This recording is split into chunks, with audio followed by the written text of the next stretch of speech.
We have two major stories today, both interrelated, and it's about the lies of the government media complex and the vicious, pedantic academics who have distorted reality. For example, Obama at the National Prayer Breakfast attacked Christianity in order to smear Christianity, in order to cover up the terrible crimes being committed by ISIS. And as I've reminded you this week on the Savage Nation, the Islamic State is, it has an acronym called ISIS, because it's the Islamic State.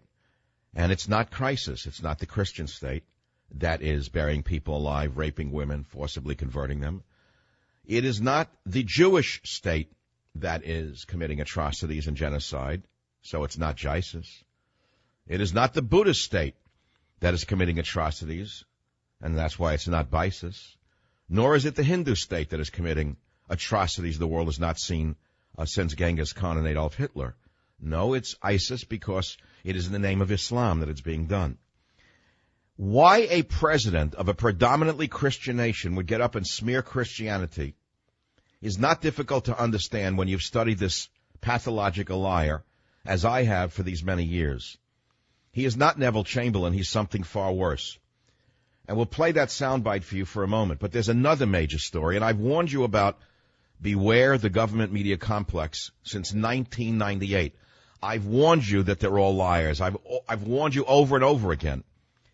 Well, now we have the proof we've been looking for, which we haven't seen since Dan Rather lied about George Bush and was thrown off the air, and that is now the Brian Williams story. Brian Williams, as you know, is a marginal pancake makeup guy on NBC. Brian Williams had the nerve to lie on the David Letterman show a number of years ago that he was shot down in a helicopter during the Iraq War in he told the story in 2013, saying he was shot down in 2003. Well, he wasn't shot down. He wasn't on the helicopter. The actual soldiers and airmen who were on the helicopter said he's full of crap. He came an hour later, and then he apologized for that. You say, well, what's the big deal? The big deal is it all goes to Michael Savage's allegation that the government media complex is one gigantic construct and one lie. And I want to play for you now the leader of a predominantly Christian nation smearing Christianity in clip number 1. And lest we get on our high horse and think this is unique to some other place, remember that during the Crusades and the Inquisition, people committed terrible deeds in the name of Christ. In our home country, slavery and Jim Crow all too often was justified in the name of Christ. I mean, I rest my case. If you don't recognize that he is a hater of this country, a hater of Christianity, a hater of the religion that built this nation, and frankly, an apologist for the worst scum the world has seen since Adolf Hitler, I don't know what would convince you. If Barack Obama appeared in a fez and put a prayer rug on the lawn of the White House and prayed to Mecca, tell me what Brian Williams would say. Oh, well, that's his choice. That's his religious choice. That's his religious belief. Christiane Amanpour would get on the prayer rug with him, as would most of the people in the media saying that they're now multiculturalists. This country has been taken over. This country is being driven to obscurity. And the only thing that can stop this downfall is an impeachment hearing immediately. Not just for this. I've been telling you for weeks now that individually none of the acts Obama has committed rises to the level of an impeachable offense. I've said that. I know that. That's how clever this man is, and the sorority around him. The sorority that went to Harvard Lua. The sorority that went to NYU Lua to learn how to twist the Lua. The Lua. The law to them is a piece of toilet paper. That's what the Lua is to the girls around Obama. They know how to skin the cat. But if you take the acts he has committed from day one, from the get-go, and collectively put them together, they do as a collective body rise to the levels of crimes and misdemeanors. But why would he attack religion, the religion of Christianity, at a national prayer breakfast? Are you people that stupid that you don't understand finally what I've been trying to say to you from the get-go on this program? You should be agitated. You should be agitated. Because this administration is on record hating Christianity. Political leaders of the left have been waging a war against Christians for a very long time. New York Governor Andrew Cuomo once declared that extreme conservatives have no place in the state of New York. Pope Francis declared that liberation theology, the same doctrine espoused by Obama's pastor, who has now put out the pasture, Jeremiah Wright, can no longer remain in the shadows to which it has been relegated for some years. That's liberation theology. The Pope attacked capitalism over and over again. The United States, I will remind you, is overwhelmingly a Christian nation, whether you like it or not. The editor-in-chief of the Gallup polling organization estimates that about three-quarters, 75, maybe up to 77% of Americans identify with the Christian religion. That's page 53 of Stop the Coming Civil War. Another 17% of Americans profess no religious affiliation. So the percentage of U.S. citizens with a religious practice other than Christianity is very small, likely as low as 5 or 6%. I wrote this on page 53. The president appears to be committed to the destruction of the majority religion of the country over which he presides. That's my final statement. You know, when you see pictures of the war dead at Normandy, tell me what you see over the graves. Do you see the sign of the devil?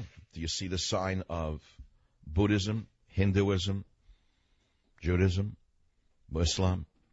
No, you see crosses. 99.9% of them are boys who died. Were Christian boys. And they were given the last rites if they were still in one piece. And now we have a man who arrives on the scene very late in the history of this great nation of ours, and at a national prayer breakfast chooses to spit on their graves, basically implying that what was done during the Crusades 1,000 years ago is the current legacy of modern Christianity.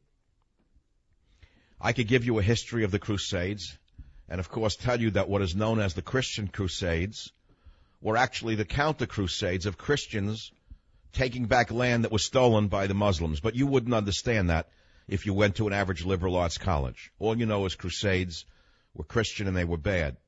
And terrible atrocities were committed 1,000 years ago during the Crusades. But get your history straight. They were taking back lands that the Muslims had stolen. That's the reality of a crusade. You don't know that because you probably went to Harvard. But the fact of the matter is, that's irrelevant. What's relevant is what's now. Who's committing the atrocities now? Who is raping whole villages? Who is slaughtering soldiers that they capture, shooting them in the back of the head, violating not the Geneva Convention, violating the Human Convention? Who are inhuman? Who are subhuman? Who are the true subhumans on the planet today? Why, they're ISIS, the Islamic State.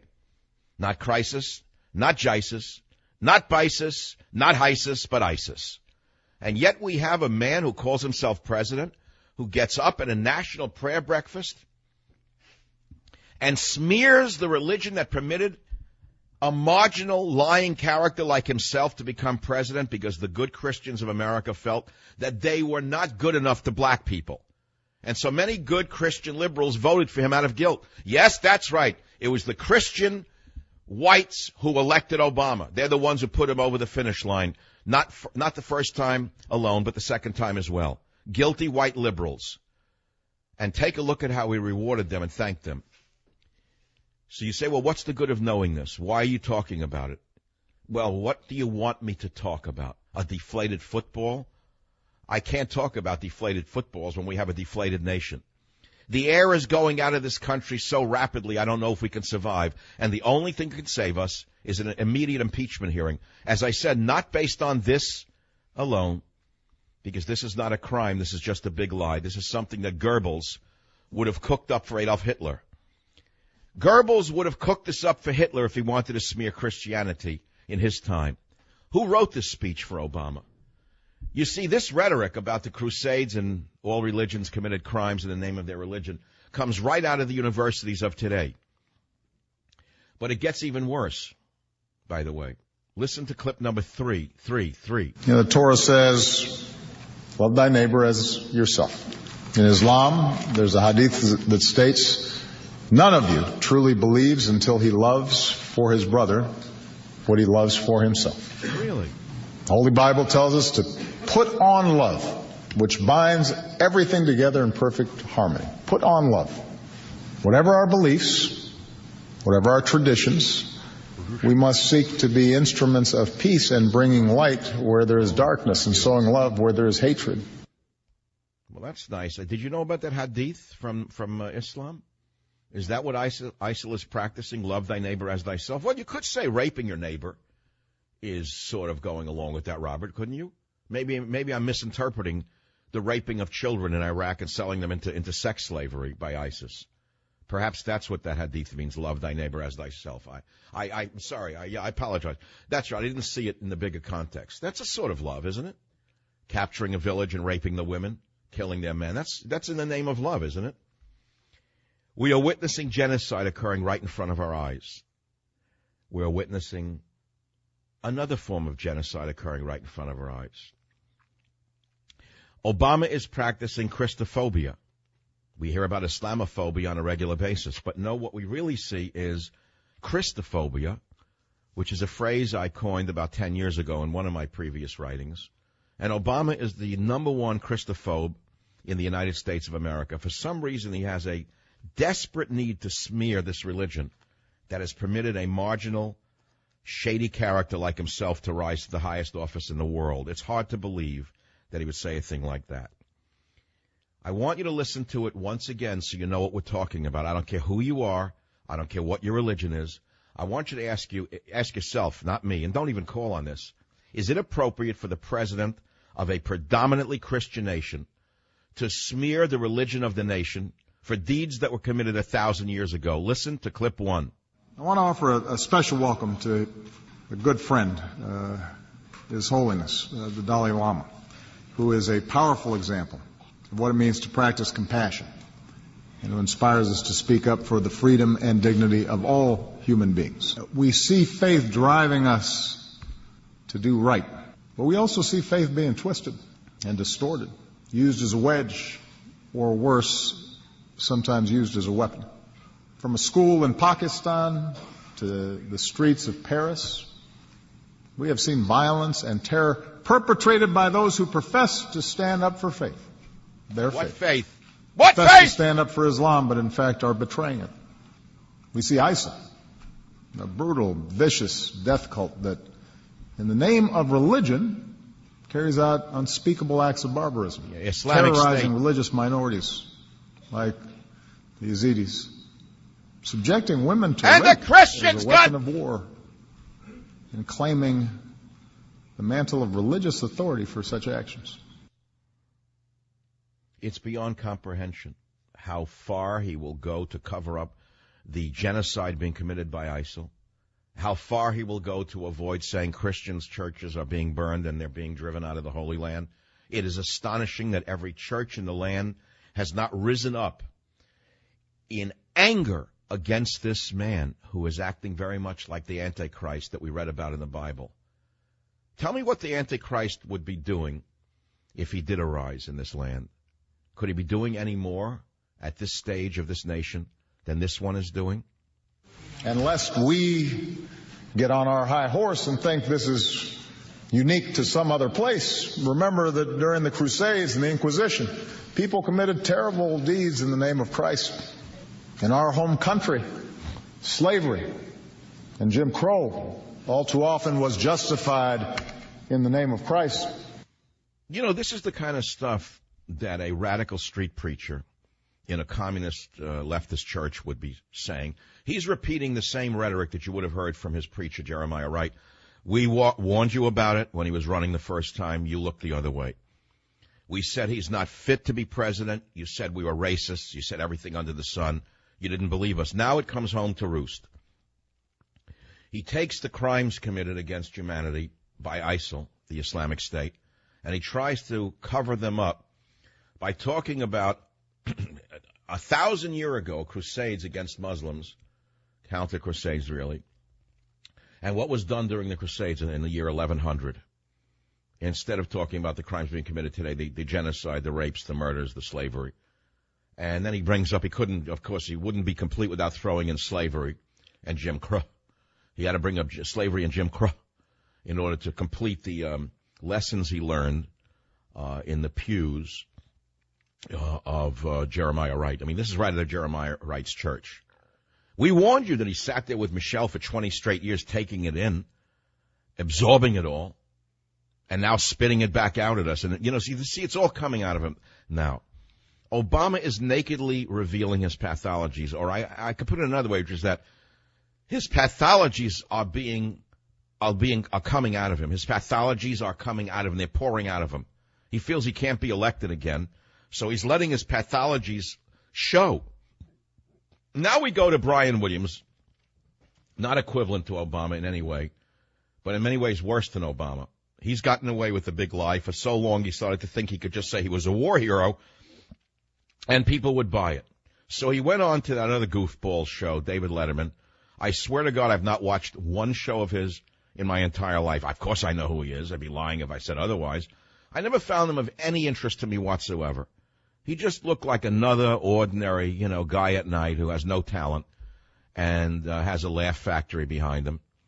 So Brian Williams goes on Letterman's show in 2013 and repeats in full detail his false tale of having been shot down in a helicopter during the Iraq War. You have to listen to this. Go ahead. We were in some helicopters. What we didn't know was we were north of the invasion.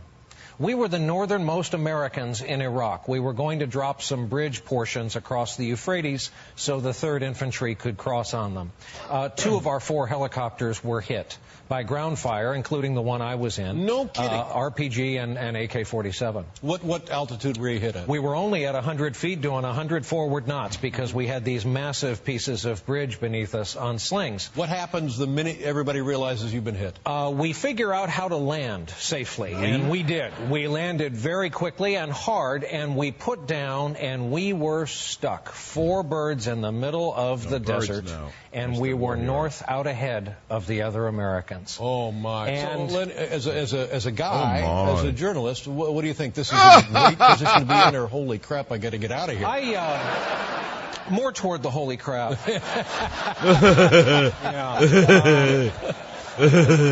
This is great was flying over Iraq. Holy crap started when I realized the deceased former 4-star general we were traveling with, Wayne Downing. Shut up! Shut up! Shut up! Dan Rather was fired for less than this. Why NBC would not fire this $10 million a year, 14-carat phony is beyond me, other than it's run by people worse than himself. How could you ever watch anything on NBC now and believe a word that they say? I mean, could you ever before? No. And now you know why you can't. According to people who actually were on the helicopter, crew members of the 159th Aviation Regiment Chinook that was hit by 2 rockets and small arms fire told Stars and Stripes that the NBC liar was nowhere near that aircraft or 2 other Chinooks flying in the formation that was hit with fire. Williams arrived in the area about an hour later on another helicopter. After the other 3 had made an emergency landing, the crew member said, the helicopter that the liar was on took no fire and landed later besides the damaged helicopter due to an impending sandstorm from the Iraqi desert, according to Sergeant First Class Joseph Miller, who was the flight engineer on the aircraft that carried the so-called journalist. He said, no, we never came under direct enemy fire to the aircraft, he said Wednesday. Miller said he never saw any direct fire on the position from Iraqi forces. The claim by Brian Williams of NBC, nothing but CRAP, rankled Sergeant Miller, as well as soldiers aboard the formation of the 159th Aviation Regiment Chinooks that were really flying far ahead and did come under real attack during the real invasion and the real mission. I can go on with this, but it gets even better. Now, this is the best part. At least he's forced to apologize. Obama is above the law, as you know, because absolute power corrupts absolutely. And he never apologizes for his crimes, his misdemeanors, or his insults. But Brian Williams did lie, and he apologized for it last night. But he doesn't really apologize. I want you to listen how he tries to not apologize for lying, but he starts to lie about the lie. Listen carefully to clip 10. Last week in an effort to honor and thank a veteran who protected me and so many others after a ground fire. Stop. Listen to what the liar, Brian Williams, just said. Instead of outright apologizing for having fabricated fake heroism, he said on this broadcast last week in an effort to honor and thank a veteran who protected me. Can you believe this, that this is how far he would go? Is he that twisted? Are these people that sick that they think that passes for an apology? Listen to the entire version 10. On this broadcast last week, in an effort to honor and thank a veteran who protected me and so many others after a ground fire incident in the desert during the Iraq War invasion, I made a mistake in recalling the events of 12 years ago. It did not take long to hear from some brave men and women in the air crews who were also in that desert. I want to apologize. I said I was traveling in an aircraft that was hit by RPG fire. I was instead in a following aircraft. We all landed after the ground fire incident and spent 2 harrowing nights in a sandstorm in the Iraq desert. This was a bungled attempt by me to thank one special veteran and by extension our brave military men and women, veterans everywhere, those who have served while I did not. I hope they know they have my greatest respect and also now my apology. I'm sorry. Nothing but CRAP. The peacock feathers have fallen off the bird. It is now a naked dodo bird strutting around at Big Rock. He is now on the level of Alec Baldwin, or below that. Because he actually went on, remember Alec Baldwin, remember who he is? You probably forgot who he is. He's no longer around. We heard that he's delivering Chinese food somewhere on the Upper East Side on a bicycle. That's a joke. That would be a step up for what Alec Baldwin once was. At least he'd be doing something useful and honest. But at one point, he actually went on this character, Alec Baldwin's show, and he told Alec Baldwin, another beacon of the truth in New York City, that he thought he was dying when the helicopter was shot down.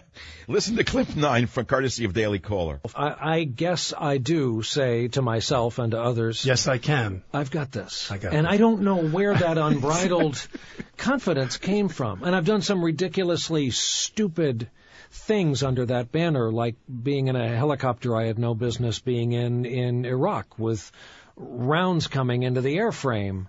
But Did you think you would die? Briefly. I mean, I rest my case. This is one liar talking to another, in my estimation. The only rounds coming into the airframe were not, well, I can't. This is a family show, so we'll let that go. No, there were no rounds coming into the airframe. But I can't tell the joke I would tell if this was a stage show. Nevertheless, we see Brian Williams not apologizing, but lying about it. Even in the apology, he lies. In the apology, he says he lied to thank a veteran. And then he said it was a bungled attempt. And then he said he spent harrowing nights in a sandstorm, like that was the equivalent of flying in the helicopter, again trying to lie about the lie. So what is the point of talking about all of this? It all goes to the government media complex, which is one gigantic propaganda machine. That's just as simple as that. Around the clock, day and night, Goebbels, Goebbels, Goebbels, Goebbels, Goebbels, and the news media being Leni Riefenstahl of our time. The Leni Riefenstahl Brigade with cameras covering up for the Fuhrer. No matter what the Fuhrer does, he's perfect. No matter what the Fuhrer does, he is excellent. No matter what the Fuhrer does, he is just above reproach. No matter what the Fuhrer does, it's for the interests of the American middle class.